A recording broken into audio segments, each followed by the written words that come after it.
सुरक्षित जी, साइंस आत्मा जैसी चीज को नहीं मानता। अध्यात्म और दर्शन आत्मा की बात करते हैं और दुनिया के बड़े बड़े गुरुओं तथा दार्शनिकों की बातों को यूं ही तो हम इग्नोर नहीं कर सकते। तो आत्मा के वजूद के बारे में आपका क्या मानना है? क्या कभी कोई ऐसा एक्सपीरियंस हुआ है जहां पे आपको लगे कि जी मतलब बिल्कुल 100% आत्मा का वजूद होता है, भले ही साइंस ना माने? साइंस पदार्थ की स्टडी करता है, जो है उपलब्ध है। पांच तत्व जो उपलब्ध हैं उसी में ही खोज करता है। पदार्थ से परे साइंस का कोई औचित्य नहीं। एरिया ही नहीं है। अध्यात्म जो है, जहां पदार्थ खत्म हो जाता है वहां से शुरू होता है। जहां विज्ञान जाकर कहता है बस मेरी ये सीमा खत्म, अब यहां से अध्यात्म कहता है मेरी सीमा आरंभ। तो वो साइंस फिर आत्मा को कैसे समझ सकता है, क्योंकि वो समझी जा ही नहीं सकती। जो है ही अनुभव का विषय, उसको आप मशीनों में कैसे पकड़ोगे? वो तो अनुभव है। आत्मा एक अनुभव है। वैज्ञानिक जब उस आत्मा का अनुभव करेगा तो जानेगा हाँ, इससे परे भी कुछ है। लेकिन यदि वो मशीनों में ढूंढेगा, खोजेगा पांच तत्वों में, तो वो नहीं मिल पाएगा। मिल जाएगा उसको बहुत कुछ उस अणु में, उसका भी वो करता जाए छोटा छोटा छोटा, तो परम अणु में बहुत शक्ति मिल जाएगी उसको। लेकिन उससे जो परे है, या यूं कहें पदार्थ जिसके आधार पर है, वो कौन है? वो जो आधार है वो अध्यात्म अनुभव कराता है। तो जब तक हम पदार्थ तक सीमित होते हैं, शरीर तक होते हैं, तो आत्मा का अनुभव नहीं कर सकते। तो पदार्थ से परे जाना होगा। तो पदार्थ से परे जाने के लिए ध्यान का अभ्यास है, मौन है, एकांत है, शांति है। बैठ गए एक पेड़ के नीचे, पेड़ जैसे हो जाओ, देख रहे हैं हिमालय पर बैठकर, बस देखे जा रहे हैं। एक समय आएगा अपना वजूद कहीं खो जाएगा, अब उस दिव्यता के साथ आप एक हो रहे हैं। वो जो अनुभव है उस शब्दों में बयां किया नहीं जा सकता, क्योंकि वो बहुत ही पर्सनलाइज्ड होता है। वो मेरा अनुभव, निजी अनुभव। जैसे मैं और आप आम खाएं दोनों, और आपको कहा जाए आम कैसा था, और मैं भी बताऊं, तो क्या हम दोनों एक जैसा बता पाएंगे? नहीं। स्वाद मैंने लिया, बस वो मैं शब्दों में नहीं कह सकता। शब्दों में कहूंगा तो वो झूठा हो जाएगा। अनुभव की बात है। वो अनुभव की बात है, वो एज इट इज उतर नहीं पाएगा। तो आत्मा एक अनुभव है। तो वो मेरा जो अनुभव है, जरूर नहीं कि वही आपका भी हो। आपका किसी और तरीके का अनुभव आत्मा का हो सकता है। हर व्यक्ति का अपना अपना अनुभव हो सकता है। और इतने ऋषियों का अलग अलग अनुभव हुआ, इसलिए अलग अलग शास्त्रों की रचना हुई। उसी एक ही बात को अलग अलग तरीकों से कहा गया। इतना वेदांत भरा हुआ है। अनुभव तो एक ही है, छोटा सा अनुभव है वो आत्मा का, लेकिन वहां तक कैसे पहुंचे और वो क्या अनुभव है, तो वो जो मैंने किया है वो मैं बता नहीं पाऊंगा, क्योंकि वो अनुभव का विषय है। लेकिन आत्मा ऐसा नहीं है कि विज्ञान न माने तो नहीं होता। विज्ञान माने न माने उससे फर्क क्या पड़ता है? आपका एक्सपीरियंस कुछ रहा है क्या, कुछ हमारे दर्शकों के साथ अगर आप बताएं? नहीं, ध्यान जैसे हम रोज करते ही हैं, बहुत लोग करते ही होंगे और करना चाहिए। जो लोग नहीं ध्यान करते, कुछ समय जरूर निकाल लेना चाहिए। और ऐसा नहीं कि समय होता नहीं है, हमारे पास समय बहुत है। यदि समय ना हो तो इतने सारे जो सोशल मीडिया है वो कैसे चले? समय समय है सबके पास में। तो क्यों ना कुछ समय निकालकर सही उसका इन्वेस्टमेंट किया जाए। जैसे हम मनी का इन्वेस्टमेंट करते हैं, ऐसे ही अपनी लाइफ में भी कुछ इन्वेस्टमेंट हो।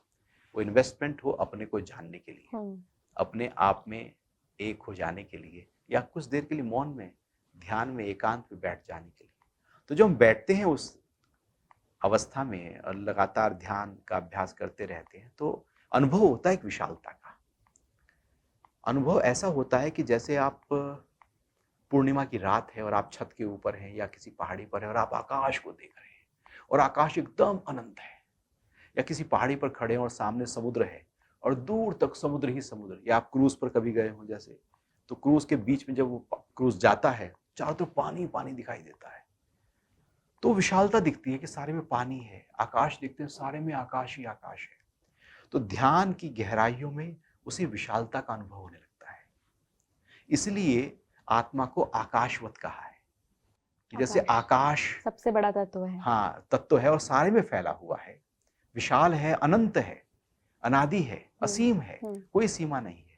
तो ध्यान की गहराइयों में जब हमें उस अनंत, उस अनादि, असीम का अनुभव होने लगे, समझो आत्मा का अनुभव हो रहा है।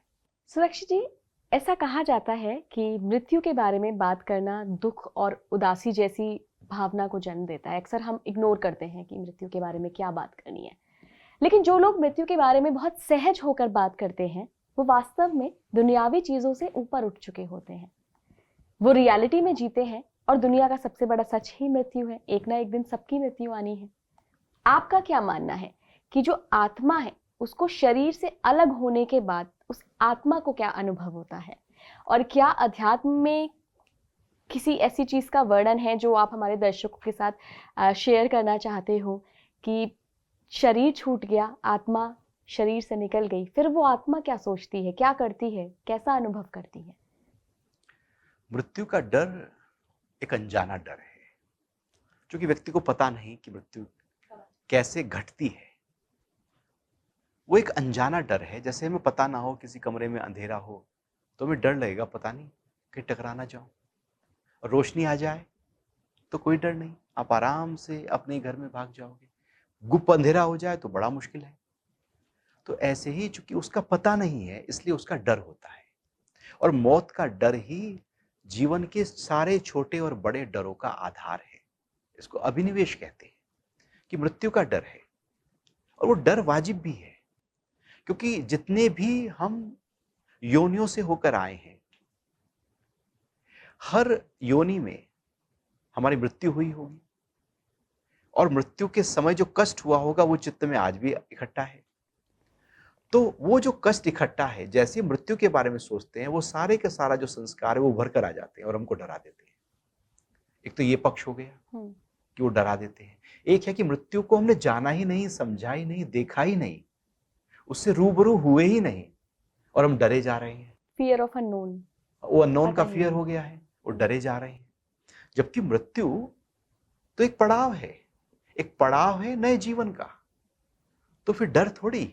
अब पुराना जाकर पुराने कपड़े जब आप उतारते हैं और नए सामने दिख रहे हैं तो किसकी तरफ लालायित हो जाते हैं? बिल्कुल नए की तरफ। नए की तरफ, क्योंकि पुराने को तो छोड़ना है। छोड़ना है। और गीता में यही तो कहा है कि आत्मा, जैसे पुराने कपड़े उतार देते हैं और नए कपड़े पहन लेते हैं, आत्मा पुराना शरीर छोड़ देती है और नया शरीर वो धारण कर लेती है। लेकिन ये जो जीवन है, इस जीवन में हमने आसक्ति इतनी पाली, पकड़ इतनी बनाई अपनी, इसको भी पकड़ूं, उसको भी पकड़ूं, और उसके कारण से अब मृत्यु क्या है? सब कुछ छोड़ देना है।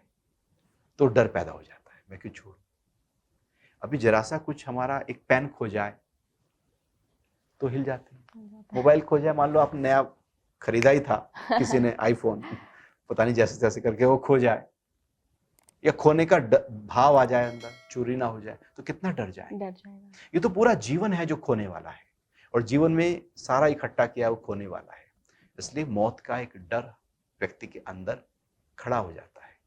लेकिन जब हम स्पिरिचुअल प्रैक्टिस में होते हैं, आध्यात्मिक क्रियाओं में होते हैं, ध्यान के अभ्यास में होते हैं, तो मौत का डर नहीं रहता, क्योंकि हमने कुछ पकड़ा ही नहीं है।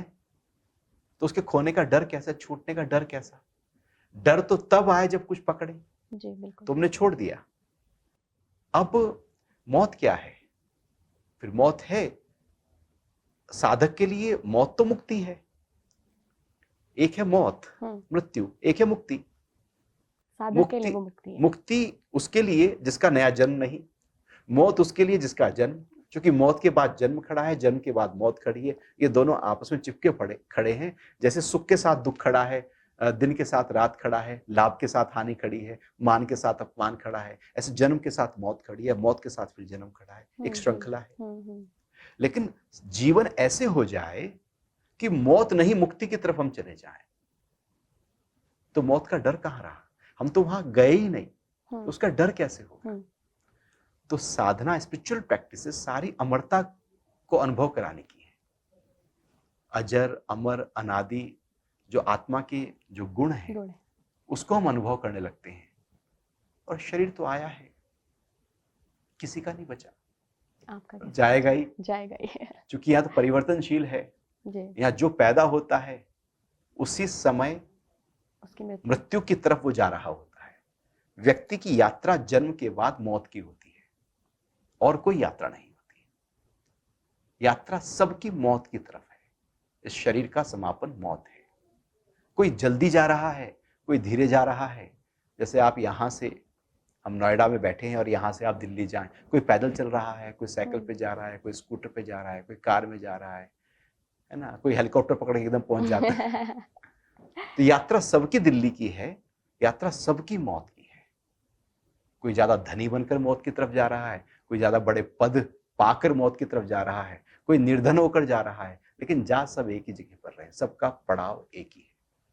तो आध्यात्मिक यात्रा में हम अब मौत की तरफ नहीं जाते, अब हम अमरता की तरफ जाते हैं, क्योंकि हम उस आत्मा को अनुभव करते हैं जो अमर है, जो अजर है, जो अनादि है, जो अनंत है, जो न कट सकता है, न गल सकता है, न जल सकता है। लेकिन ये शरीर कट सकता है, मर सकता है, जल सकता है, डूब सकता है, बह सकता है। तो शरीर, बॉडी कॉन्शियसनेस से जब आप कॉन्शियसनेस में आ जाते हैं तो मौत का डर चला जाता है। लेकिन जब आप बॉडी कॉन्शियसनेस में रहते हैं, पद और प्रतिष्ठा और नाम और रूप और इसमें रहते हैं, तो मौत का डर उतना ही ज्यादा बड़ा और घना होता है जितना ज्यादा हमारी पकड़ यहाँ होती है। तो इसलिए बहुत लोग बहुत डरते हैं, बहुत लोग नहीं डरते। वैराग्य उत्पन्न हो जाए तो डर निकल गया, आसक्ति उत्पन्न हो जाए तो डर खड़ा हो